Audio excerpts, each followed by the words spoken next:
Hi students, welcome to my channel.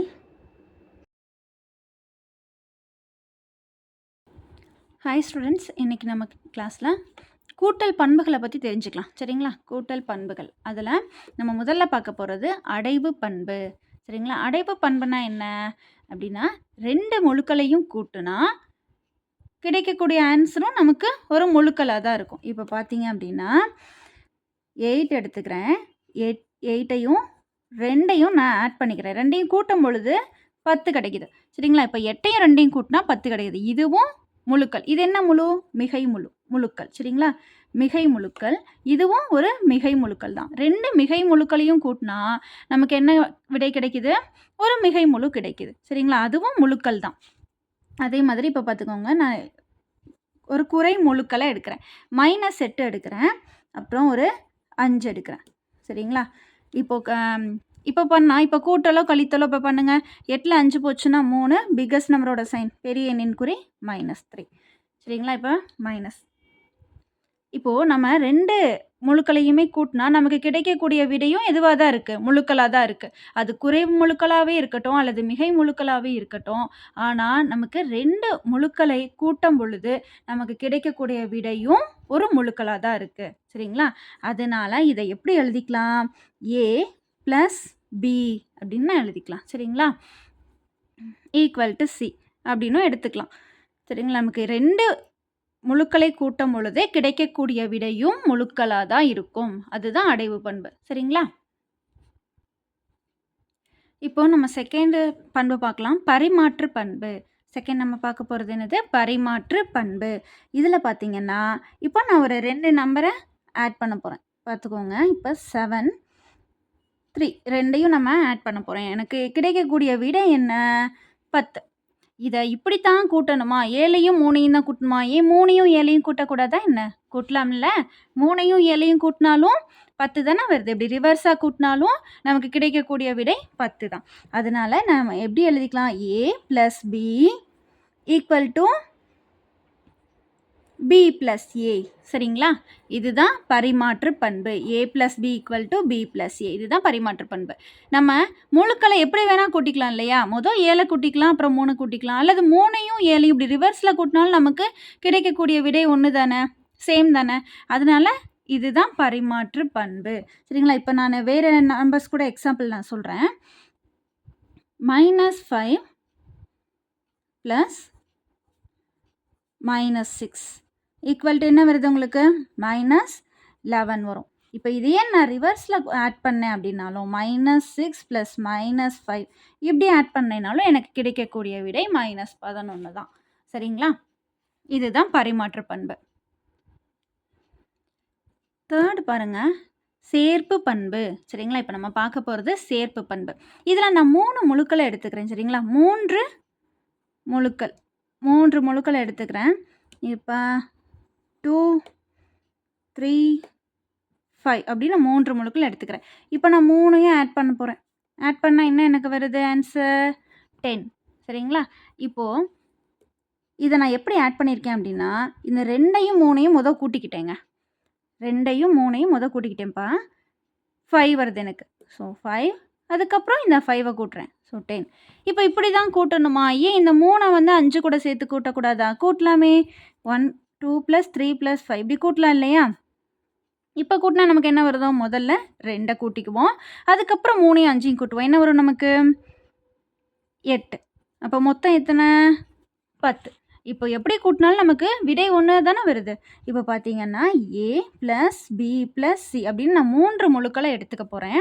எந்த நம்பர்னாலும். இப்போ நான் எக்ஸாம்பிளுக்கு இந்த நம்பர் சொல்லியிருக்கேன். நம்ம எந்த நம்பர் வேணால் எடுத்துக்கலாம் இல்லையா? அது மைனஸ்லேயும் கூட வரலாம் இல்லையா? அதனால நான் A + B + Cன்னு எடுத்துக்கிறேன். இப்போ ஃபஸ்ட்டு நான் 2 நம்பர்ஸை ஆட் பண்ணிவிட்டு அதுக்கப்புறமா இந்த தேர்ட் நம்பரை ஆட் பண்ணாலும், அல்லது ஃபஸ்ட் நம்பரை விட்டுட்டு நான் லாஸ்ட் 2 நம்பர்ஸை ஃபஸ்ட்டு ஆட் பண்ணிக்கிறேன். அதுக்கப்புறம் இந்த ஃபஸ்ட் நம்பரை ஆட் பண்ணாலும், எப்படி ஆட் பண்ணாலும் நமக்கு சேம் ஆன்சர் தான் கிடைக்கும். சரிங்களா? இன்னொரு தடவை நம்ம குறை முழுக்களை வச்சு நம்ம செக் பண்ணி பார்த்துடலாமா? எக்ஸாம்பிள் போட்டு -2 + 5 இதை நான் ஃபஸ்ட்டு கூட்டிக்க போகிறேன். அப்புறம் 7ஐ ஆட் பண்ணிக்க போகிறேன். அதே மாதிரி தான் இங்கே ஏக்கு -2 ப்ளஸ் பிக்கு 5 ப்ளஸ் சிக்கு 7. இப்போ ஃபஸ்ட்டு இதில் நான் எதை கூட்டிக்க போகிறேன்னா பியையும் சியையும் மட்டும் ஆட் பண்ணிக்க போகிறேன். சரிங்களா? அதுக்கப்புறம் இந்த -2 இப்போ செக் பண்ணி பார்த்துருவோம் நம்ம. சரிங்களா? சேர்ப்பு பண்பு கரெக்டாக இருக்கான்னு செக் பண்ணி பார்த்துடலாம். -2 இங்கே -5 நம்ம வேறு வேறு சைன் இருக்கிறதுனால நம்ம சப்ராக்ட் பண்ணி கழிச்சு பிக்கஸ்ட் நம்பரோட சைன் போடுவோமா? அப்போ கழிச்சா என்ன வருது? 3. பிக்கஸ்ட் நம்பரோட சைன் எது? ப்ளஸ். 5ஓட சைன் வந்து ப்ளஸ் தான். சரி, அது அப்படியே இருக்குது. ப்ளஸ் இங்கே நம்ம கூட்டாமல் விட்டது 7. அதே மாதிரி இந்த பக்கம் பாருங்கள், -2 நம்ம அப்படியே வச்சுக்கிறோம். அதுக்கப்புறம் இந்த 7ஐயும் 5ஐயும் இந்த ப்ராக்கெட்டில் இருக்கிறத நம்ம ஃபஸ்ட்டு ஆட் பண்ணிக்க போகிறோம். 7ஐயும் 5ஐயும் கூட்டினா என்ன வரும் நமக்கு? 12. சரிங்களா? அதே மாதிரி இங்கிட்டு பாருங்கள், லெஃப்ட் சைடு பாருங்கள், 7ஐயும் 3ஐயும் கூட்டினா நமக்கு கிடைக்கக்கூடிய விடை 10. அதே மாதிரி இங்கே பார்த்தீங்க அப்படின்னா -2 இருக்குது, இங்கே +12 இருக்குது. ஸோ சப்ராக்ட் பண்ணி வேறு வேறு சைன் இருக்கனால என்ன சொல்லியிருக்கேன்? சப்ராக்ட் பண்ணி கழித்து பெரிய எண்ணின் குறியை போட வேண்டும். சரிங்களா? அப்போ 12ல் 2 போச்சுன்னா 10. பெரிய எண்ணின் குறி ப்ளஸ் வந்துருச்சுங்களா? ஈக்குவலாக இருக்கா? இப்போ இதுதான் நமக்கு என்னது? சேர்ப்பு பண்பு. அப்போ ஃபார்முலா என்னது? நம்ம எப்படி கண்டுபிடிக்க போகிறோம்? a + b + c. ஃபஸ்ட்டு ஏக்கும் பிக்கும் ப்ராக்கெட் போட்டுக்கிறோம். அடுத்தது a + b + cயில் பியும் சிக்கும் இந்த ப்ராக்கெட் போட்டு ஆட் பண்ணி பார்க்க போகிறோம். சரிங்களா? புரிஞ்சிருச்சாம்மா? ஈஸியாக அண்டர்ஸ்டாண்ட் ஆகுதா நான் சொல்லி கொடுத்தது? இதில் ஏதாவது டவுட் இருந்துச்சுன்னா கமெண்ட் செக்ஷனில் கமெண்ட் பண்ணுங்கள். தேங்க்யூ. நெக்ஸ்ட் நம்ம பார்க்க போகிறது கூட்டல் சமனி. சரிங்களா? கூட்டல் சமனி. இப்போது பார்த்திங்கன்னா எந்த ஒரு நம்பரை எடுத்துக்கோங்களேன், எந்த ஒரு நம்பரையும் 0வால் ஆட் பண்ணும்போது நமக்கு என்ன விடை கிடைக்கும்? அதே நம்பர் தான் கிடைக்கும். என்ன நம்பர் நம்ம எடுத்திருக்கோமோ அதே நம்பர் தான் கிடைக்கும். எந்த நம்பர் இப்போ 15 நான் 0வால் கூட்டுறேன், நமக்கு கிடைக்கக்கூடிய விடையும் 15 தான். இதுதான் கூட்டல் சமனி. சரிங்களா? அப்போ எனி இன்டிஜர் நான் ஏதாவது ஒரு முழுக்கள் எடுத்துக்கிறேன் ஏன்னு, அதை நான் 0வால் கூட்டும் பொழுது நமக்கு என்ன விடை கிடைக்கும்? சேம் நம்பர் ஏ தான் கிடைக்கும். நான் ஏக்கு என்ன நம்பர் எடுத்திருக்கேனோ அதே நம்பர் தான் கிடைக்கும் இல்லைங்களா? அதே மாதிரி நான் இப்படி ரிவர்ஸில் போட்டு கூட்டி பார்க்குறேன். a + 0ன்னு போட்டிருக்கேன்ல, இங்கே 0 + ஏன்னு போட்டுக்கிறேன். அப்படின்னாலும் நமக்கு ஏ தானே கிடைக்கும். சரிங்களா? இப்போது -5ஐயும் 0வையும் கூட்டுறேன். நமக்கு என்ன விடை கிடைக்கும்? -5 தான் கிடைக்கும். இப்போ 0வையும் -5ஐயும் கூட்டுறேன். நமக்கு என்ன விடை கிடைக்கும்? -5 தான் கிடைக்கும். சரிங்களா? இதுதான் கூட்டல் சமனி. நெக்ஸ்ட் நம்ம பார்க்க போகிறது கூட்டல் எதிர்மறை பண்பு. சரிங்களா? கூட்டல் எதிர்மறை.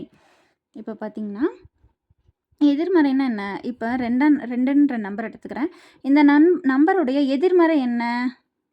2இன் எதிர்மறை என்னது? -2. சரிங்களா? இப்போ -15ன்னு எடுத்துக்கிறேன். இதோட எதிர்மறை என்ன? +15. சரிங்களா? இப்போ ஒரு 28ன்ற நம்பர் எடுத்துக்கிறேன். இதோட எதிர்மறை என்ன? சொல்லுங்கள் பார்ப்போம். -28. ஓகேங்களா? 4ஓட எதிர்மறை என்னது? -4. 22ஓட எதிர்மறை என்னது? -22. -48ன் எதிர்மறை என்னது? +48. சரிங்களா? இப்போ எதிர்மறைனா என்னன்னு புரிஞ்சிருச்சுல்ல? இதுதான் கூட்டல் எதிர்மறை. 2ஐயும் நம்ம கூட்டினா நமக்கு கிடைக்கக்கூடிய விடை 0. அதுதான் கூட்டல் எதிர்மறை. இப்போ பாருங்கள், 4ஐயும் அதோட எதிர்மறை என்னது? -4. இது 2ஐயும் நான் கூட்ட போகிறேன். கூட்டினா நமக்கு கிடைக்கக்கூடிய விடை என்னது? 0. சரிங்களா? இதுதான் கூட்டல் எதிர்மறை. நான் ஏன்ற ஒரு நம்பர் எடுத்துக்கும் பொழுது அதோட எதிர்மறை நம்பரையும் நான் -a எதிர்மறை நம்பர் -a. அப்போ அது 2ஐயும் நான் நமக்கு கூட்டும் போது கிடைக்கக்கூடிய விடை 0. அதே மாதிரி நான் ரிவர்ஸில் இப்போ கூட்டி பார்க்குறேன். -aவையும் +aவையும் கூட்டுறேன். கிடைக்கக்கூடிய விடை 0 தானே வரும் நமக்கு. இதுதான் கூட்டல் எதிர்மறை. சரிங்களா? புரிஞ்சாமா? இதில் ஏதாவது டவுட்னா எனக்கு கமெண்ட் செக்ஷனில் கமெண்ட் பண்ணுங்கள். தேங்க்யூ.